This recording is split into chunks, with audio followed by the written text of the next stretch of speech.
होता है कि बात का स्टमक की प्रॉब्लम होती है, बंदे को मेडिकेशन लिख के दी जाती है, दवाई 7 दिन खा के जी आपने दोबारा क्लिनिक विजिट करना है, वो क्लिनिक पे वो ठीक तो हो जाता है, अब उसको दोबारा वही कंडीशन बीपी का मसला बना है या उसको कोई प्रॉब्लम आई है तो उसने दोबारा वही मेडिसिन इस्तेमाल कर ली। अब उसके बाद वो ये भी होता है कि बाद का मेडिसिन जो है वो अगर हमने लिख के दे दी है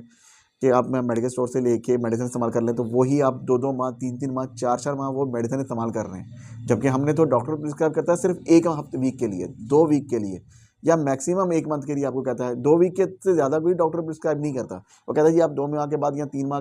2 वीक के बाद 2 वीक के बाद क्लिनिक लाजमी विजिट करें, हमें आगे दिखाएं, लाजमी चेक करवाएं कि आया इसमें कितनी बेहतरी है, मेडिकेशन चेंज करने की ज़रूरत तो नहीं है, कोई मेडिसिन में कोई मसला आपको कोई प्रॉब्लम या सिम्टम्स तो नहीं बढ़ी, कहीं बीमारी में कुछ बेहतरी आई है या वहीं के वहीं स्टेबल है। तो इस सिचुएशन में